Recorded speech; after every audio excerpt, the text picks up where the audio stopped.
Kraft presents The Great Gildersleeve. Yeah.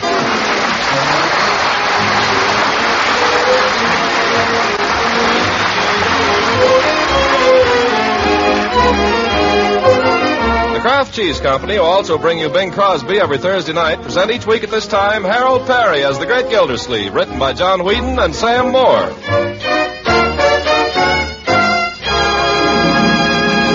We'll hear from the Great Gildersleeve in just a moment. But first, when somebody mentions a food that you haven't tried, do you ask, what does it taste like, or is it nutritious? Well, more and more people are asking both these questions about Parquet margarine every day. They've heard that Parquet is an outstanding red ration stamp value at only 5 red ration points a pound. But everybody these days seems to want to know about flavor and about nutrition.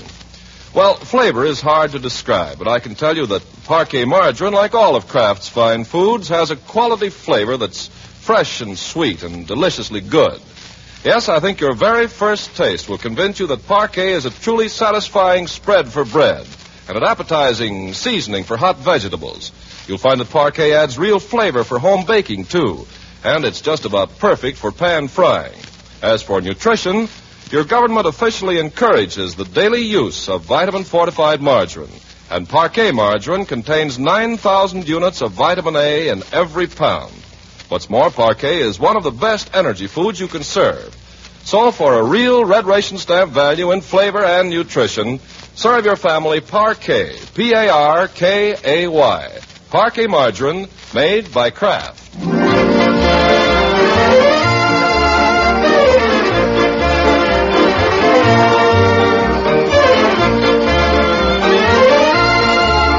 Now let's join our friend, the Great Gildersleeve, who's daily becoming more aware of the fact that in only a couple of weeks he'll be a married man. And so, faced with the imminent prospect of a wedding, a honeymoon, and a life of bliss, we find him hastily putting his affairs in order. To start with, he's called a meeting of his entire staff in the office of the Water Department. No, Bessie, I want all the chairs to face my chair. I'm going to be the chairman. Everybody faces me. You can sit here at your desk and take notes. Yes, Mr. Commissioner. Well, here comes Uncle Charlie. How's everything out at the reservoir, Charlie? Morning, Commissioner. What's all this fiddle-faddle I get from that daffy girl about a meeting? Oh, hello there, sugar. I didn't see you. My name is Miss Bard, and I'm not Daffy. Okay, have it your way. But let's get at this meeting, Commissioner. I got work to do in my dad-busted pump engine. Yeah, all right, Charlie. Just as soon as we're all here, we'll start. Well, who we waiting for? Don't tell me I gotta sit and fan myself till Whiny Flynn gets here. Charlie, Whiny Flynn is a member of our staff. He's our official troubleshooter. Troubleshooter? Makes more trouble than he shoots.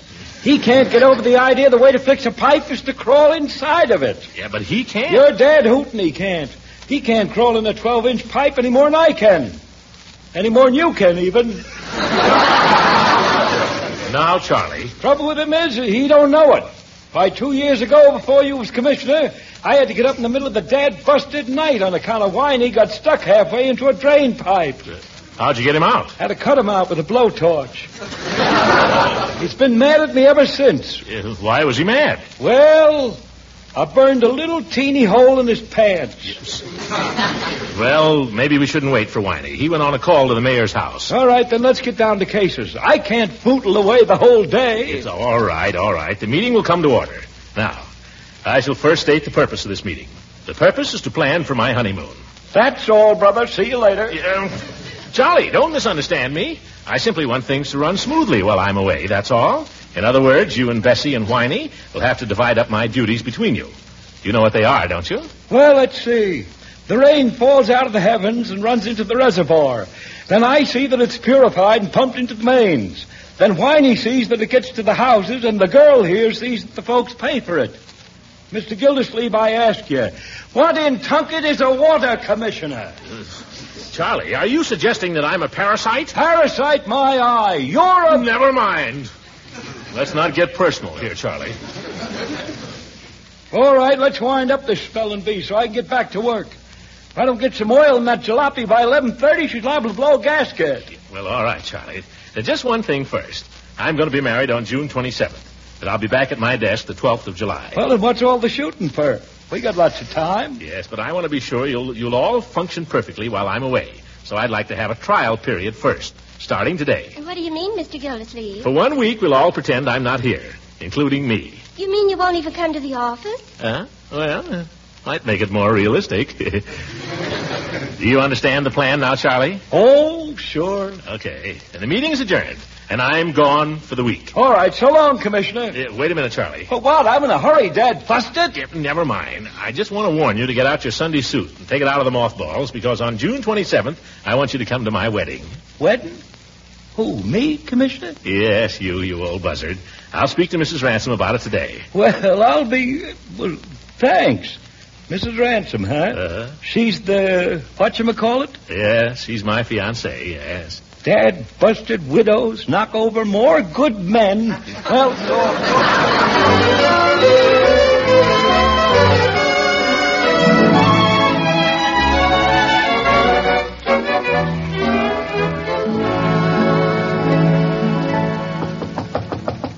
Yes? Bessie, I told you I'm not to be disturbed. But, Mr. Gildersleeve... You're on your own now, Bessie. Whatever comes up, just handle it in your own way. Don't come to me about it. We're pretending I'm not here. Is that understood? Yes, sir. Very well. I'm sorry, Mrs. Ransom, but Mr. Gildersleeve is pretending he's not here. Well, Leela, darling, come on in. Bessie, show her in. thank you. Oh, Throckmorton, I do hope you'll forgive me if I seem to monopolize you a little these days. Forgive you? I love it. All right, Bessie, you may close the door. That's the use of being in love if you... No, Bessie, go out and close the door. That Bessie, I'm going to have to let her go. I suppose you're frightfully busy, Throckmorton, but I just had to come down and see you. I'm glad you did, Leela, because I got something for you. For me? Well, for the both of us, for after we're married. Oh, darling, how exciting. Must I close my eyes? No, it's nothing like that. As a matter of fact, this is sort of intended to open your eyes. It's a budget. A budget? Uh-huh. A budget for our household. It accounts for every penny. You see? Oh, Throckmorton, you're such a practical man. Well, you have to be practical some of the time, Leela. Now sit down here and let me show you how I work this thing out. Oh, Throckmorton, you're a darling, and I know it's a darling budget, but I'm just not in the mood right now for budgets and all. Do you mind? We got to talk about it sometime. Well, some other time, because right now I've got something much more important to discuss with you. Oh, what's that? Well, we've simply got to decide who you're going to have for your best man. Well, that's all decided. I'm going to get Fibber McGee. Well, that's one of the things I wanted to talk with you about, Throckmorton. I know that you and Mr. McGee were very close. Close? We were right at each other's throats for years. But I wonder how it's going to sound in the society column. What? Well, Mrs. Ransom was attended by her sister, Mrs. Winfield Barrington Scott. Mr. Gildersleeve's best man was a Mr. Fibber McGee. Well, what do you want him to do? Change his name? Well, I just thought it would sound so much more dignified if your best man were Judge Horace Hooker. Hooker? Oh, that would be great. Mrs. Ransom was attended by her sister, Mrs. Scott. Mr. Gildersleeve was attended by an old goat. Well, of course, if Mr. McGee is the only real friend you've got. What do you mean, the only friend I've got? I've got plenty of friends, plenty. Well, you said. I don't have to have McGee if I don't want to. But if you've already asked him. I haven't asked him. I've got a good mind not to. McGee is just the kind of a guy who would come to your wedding and then make cracks. I can get married without McGee. Oh, but who else could you get? Plenty of people. But who? Well, there's Hooker. Why not? Of course, I don't know if you could get him. Could I get Hooker? Oh, darling, you have the best ideas. But Hooker was your idea. Oh, I just suggested it. It was really your idea. Oh. Well, we can't fool around here forever. Things to be done here, decisions to be made, a wedding to be performed. Oh, Throckmorton, there's one thing I'll say for you. You certainly have a mind of your own. Yes, my dear. Sooner or later, you'll learn that that's the only way to get things done.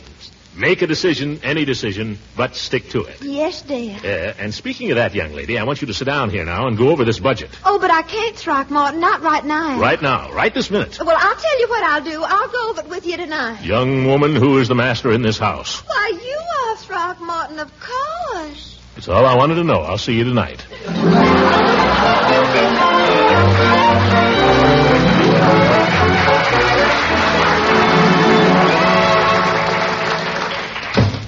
Is that you, Unc? Yeah, it's me. I'm glad you're home, Unc. I'm all alone for lunch. Here, let me take your hat. There's going to be a fight at Doyle Stadium tonight, Unc. Buzz Bonanno versus Nosy Wendell. Do you think you'd like to go? No, Leroy, and for the millionth time, you can't go either. But why, Unc? We've been over this thing before, young man. In the first place... I got the money. Oh, in the second place, you're too young and it keeps you up too late. But I can sleep late tomorrow. Leroy, the discussion is over. Okay. However, there's another matter I'd like to talk to you about before lunch. I trust it'll be a very pleasant talk. Well, do we have to go in your study? Oh, no, we can sit here. Well, it might be pleasant at that. Yes. Sit down, my boy, sit down. Okay. Now, what's eating you? I'm in a good temper, Leroy. Don't fool with it. Oh, no, sir. I mean, yes, sir. You realize that on June 27th, Mrs. Ransom and I will be married? Gee, that's right. It won't be long now. I sincerely hope you approve of the step I'm taking. Well... We needn't go into it now. What I want to tell you is that after we're married, we're going to Lake Hackmatack for a couple of weeks. Lake Hackmatack? Oh, boy, will we have fun. Leroy. What? I don't like to disappoint you, but you're not going on my honeymoon. Gee, you won't let me go to your honeymoon? You won't let me go to the fights? What an uncle. I'm not going to discuss this any further. The purpose of the honeymoon is to enable Mrs. Ransom and myself to get better acquainted. Your presence will not help. Okay. But she'll have to get acquainted with me sometime. Why not take care of all of us at once?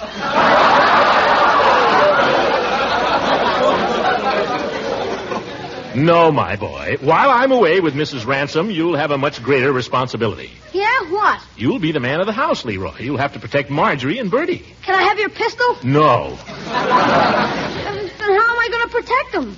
You won't let me have a gun. You won't let me go to the fights. Leroy, it won't be necessary to protect the household physically. I simply want to rely on you, my boy, to be able to feel that everything is being done just as it would be if I were here. Oh. I'm trying to arrange all my affairs this way, at the office as well as the home. Can I count on you as head of the house? I guess so, Unc. Starting when? Starting right now. You're to handle everything and make your own decisions, just as if I weren't here. Do you understand? Yes, sir. I've just made my first one. What is it? Bertie, we'll have supper early tonight, please. I've decided to go to the fight. Leroy. And, right now, I'll have a cigar.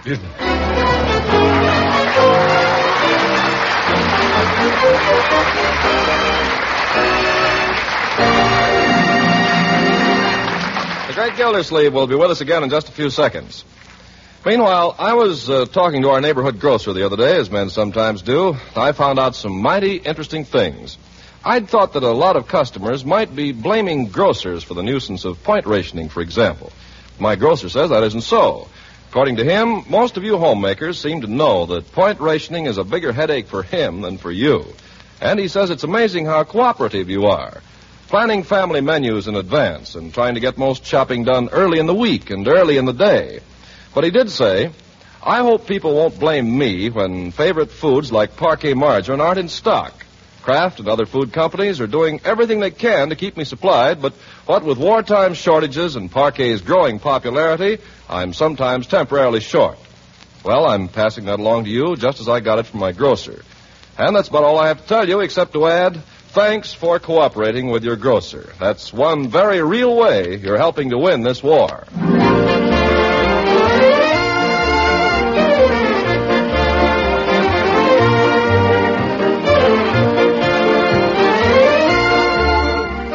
Now let's rejoin the Great Gildersleeve. He spent a profitable but unpleasant afternoon paying bills and cleaning out clothes closets. But now, after a good big supper, he's returned to the task of preparing for his honeymoon. More specifically, he's checking over his camping equipment when Ben arrives to take Marjorie to the movies. Well, Mr. Gildersleeve, I see you're going fishing. Yeah, that's right, my boy. Oiling up the old reel. Listen to this. Sweet, isn't it, huh? Yeah, it sure is. Yeah, look at this rod. Split bamboo, garnet guide rings. Just feel the play in it. Yeah, boy, that's sweet. And to think that a kid with a string and a bent pin can catch just as many fish. Yeah. Who told you that, Leroy? You did. Well, don't you believe it. Ben, have you ever seen my shotgun? Well, no, I don't believe I ever have. Can I look too, Unc? Well, if you'll be careful. Just get this padlock here. There. Isn't that a beauty? Boy, that really is. It's double-barreled. Yeah, I see it is. Look at that chasing on the barrel, Ben. They don't make guns like this anymore. Nope, not anymore. Oh, here's Marjorie. Well, I'm all ready, Ben. Shall we... Oh, Uncle Mort, what are you doing with that shotgun? Huh? I'm getting ready for my honeymoon.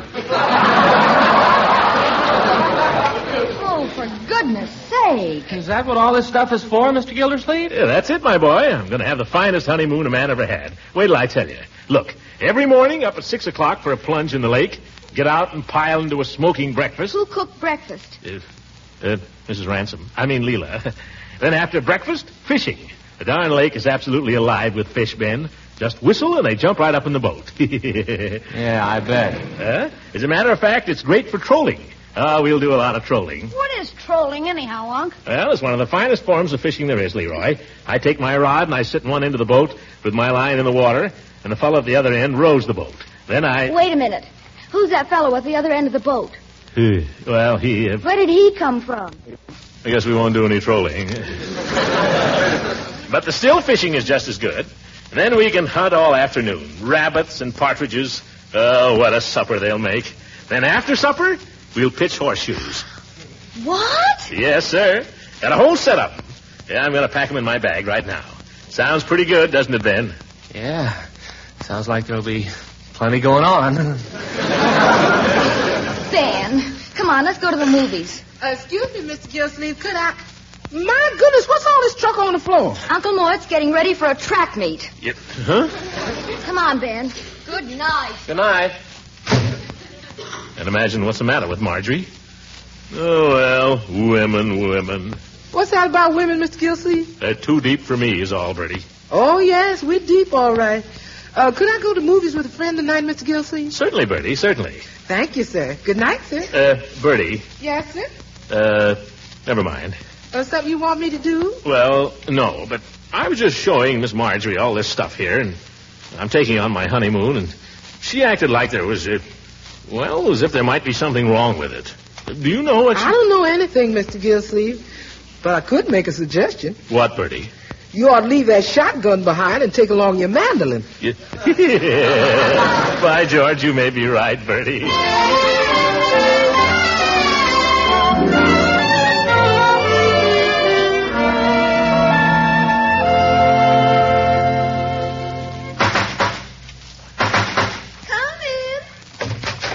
Am I early, Leela? Oh, not at all. Let me take your briefcase. All right.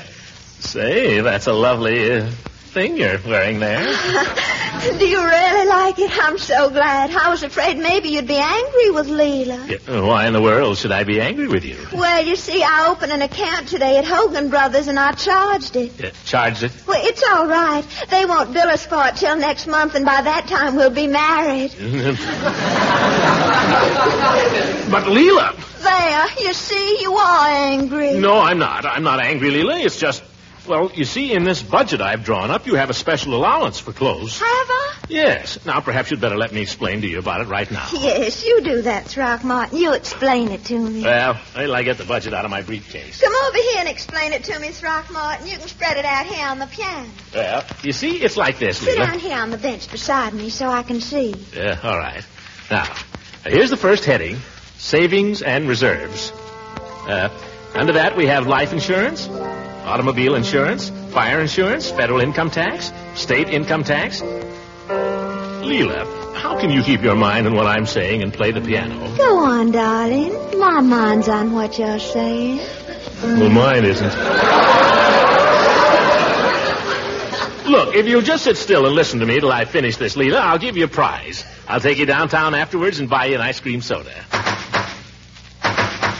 What? That's my signal. Oh, that must be Judge Hooker. Oh, I might have known it. Good evening, Judge. Good evening, Leela. Now, I see you're not alone. Leela, what is he doing here? Well, it's about my income tax, Throckmorton. I asked the judge to help me with it. What do you want to know? I can explain it just as well as he can. That I doubt. Yes, Well, I paid a quarter of my tax on March 15th, didn't I? Yeah, that's right. And it says in the paper that 3/4 of the tax is going to be forgiven. Yeah, that's right. Well, now the judge tries to tell me I have to pay another installment by the 15th. I'm sorry to say, Leela, that for once the old goat is right. Well, Are you going to side with him, too? I'm not siding with anybody. I'm just telling you the facts. Oh, well, I think the whole thing is silly. Why should I pay any more? If you just listen to me, I'll tell you. Everybody has to pay an installment on his tax by the 15th, whether his tax was $5 or $5 million. Everybody. Is that clear? Well, you don't make it a bit clear by shouting at me. You're right, Leela. Gildy, allow a lawyer to explain it. The legal mind handles these things better, I think. Legal mind. Reason is often more effective than racket. Now, Leela, this installment on your tax, which falls due on the 15th, is to be applied not against last year's tax, but against this year's. Is that clear? No, I think it's silly. Well, you just can't brush it off by saying it's silly. Let's be reasonable about this now. Now, the tax you pay tomorrow is on your income this year. In other words, it's a step toward pay as you go. Pay as you go, pay as you went. The whole thing is just too complicated, Judge, for anybody to understand. Well, that's because you won't try to understand. Besides, I'll think it's silly. Leela, I'm your attorney, am I not? Of course, Horace. And you trust me, don't you? Yes, Horace, I trust you, of course. And I've been telling you for 2 weeks that you have to pay this tax installment, haven't I? Yes, but I don't understand You don't have to understand. But if you want to keep out of trouble, just take my word for it and pay the tax. Pay it, pay it, pay it. The legal mind. I think I'll just leave you two boys to work this out between you. Now, Throckmorton, you explain to Horace about budgets, and Horace, you explain to Throckmorton about taxes, while I go upstairs and pat my nose. What do you do with a woman like that, Horace? Very simple, Gildy. Either you pay her tax tomorrow or you marry her in jail.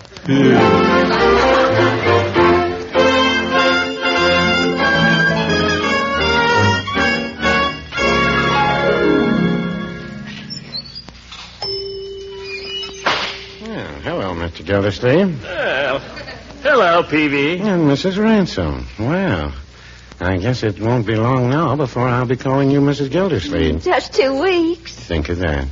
You want to sit at the table, Leela, or would you rather have your soda at the fountain? Oh, at the fountain is more fun, I think. All right, climb up. You really don't deserve one, you know. Oh, now, Throckmorton. You don't. You didn't keep your promise. What promise? You know what promise. I sit up for 3 nights making up a budget, and you won't even look at it. Oh, Throckmorton, please, not in front of Mr. Peavy. Peavy, take my advice. Never have anything to do with women. Well, that advice comes a little late, Mr. Gildersleeve. About 23 years, in fact. Chocolate soda, did you say? Leela? Yes, chocolate for me. Chocolate for both of us. Chocolate it is. You know, Peavy, you're a sensible man. Tell me, do you and Mrs. Peavy keep a budget? Oh, now, Throckmorton, don't spoil our sodas. But budgets are important, Leela. Aren't they, Peavy? Yes. Mrs. Peavy and I have kept a budget for years. You see? And you stuck to it, too, haven't you, Peavy? Well, I wouldn't say that. But we tried. Oh, but what good is a budget? It only makes you sad. Oh, you tell her, Peavy. I've tried everything. Well, you take Mrs. Peavy and myself. Without a budget, we could go broke and never know it. But this way, we know it. Well, that seems to me a very good reason not to keep one. Well, a budget has other uses. Now, for example, I can take out my budget for 1923. That was the year we drove to Old Point Comfort. You save them that far back? I've kept a record of every cent I've ever spent. And I can look up there under August 18th, 1923, and see that on the morning we started out, I bought 4 quarts of oil at 38 cents a quart. A little farther on, I spent $1.50 to get a blowout repaired, and then so much for lunch, and in the afternoon, 10 gallons of gasoline and another quart of oil. It brings back memories. Well, that's been going on for 23 years, and Mrs. Peavy has never complained? Well, no, I wouldn't say. Yes, I will, too.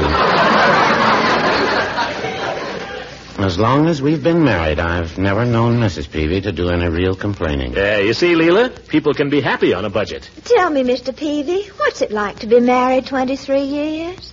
Well, it's pretty nice. By that time, you and your wife have gone a lot of places together, and you've learned to like the same things, and you have a lot of little private jokes, and it's kind of restful and nice. Of course, I've been fortunate. Mrs. Peavy is 1 in a million. I don't believe she's ever had a thought for herself, or for anyone but me. That's the way it should be, Peavy. That's the way it should be. Throckmorton, I'd like to go now if you don't mind. But, Leela, you haven't touched your soda. I know. I really don't care for it. Do you mind? Of course not, darling. If you don't feel like it, I'll just finish mine.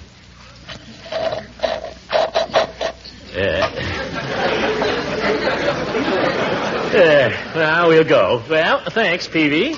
Well, thank you. Good night. Good night, folks, and good luck. Good night, Mr. Peavy. It was a lovely soda. I just... That's all right, Mrs. Ransom. Good night.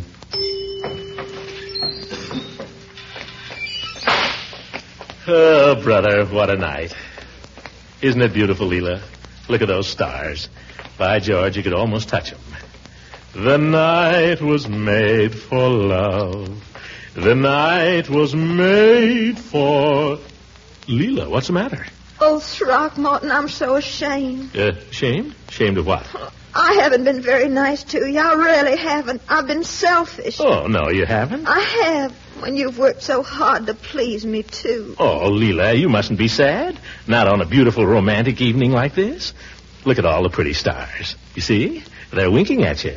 Go on, little stars, wink at Leela.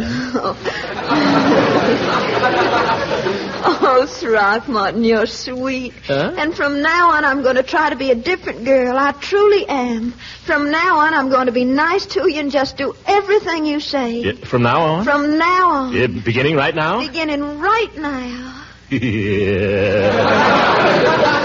Come here, young lady.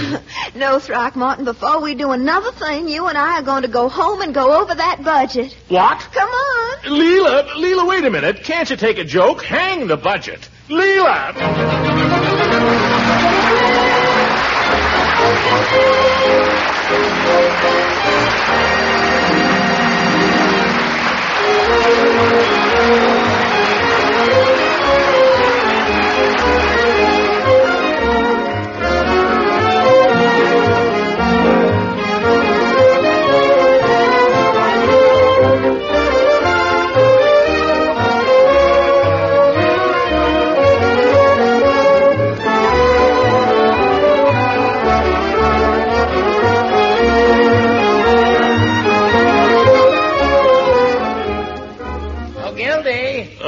Hello, Judge. Going somewhere? Just down to the corner to mail a letter. Leela's income tax. I'll walk down with you. Thanks. By the way, Horace. Yes, Gildy? Are you doing anything the 27th? Not that I know of. Why, are you? Getting married. Oh, 27th, huh? Yeah. It's not far off, is it? 14 days. 14 days. Horace. Yes, Gildy? You wouldn't want to be my best man, would you? Gildy, I wouldn't miss it for the world. What do you mean? If you ask me, this is one case where the best man does win. Yeah. Good night, everybody.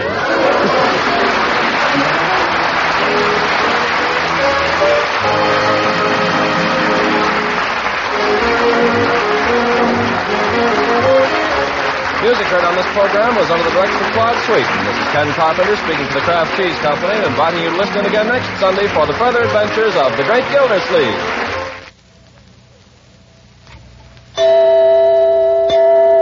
This summer, thousands of women all over the country are discovering a special help with wartime meals in the product called Kraft Dinner. A box of Kraft Dinner gives them enough delicious macaroni and cheese for 4 people at a very few cents a serving, and only one single red ration point for the whole dish.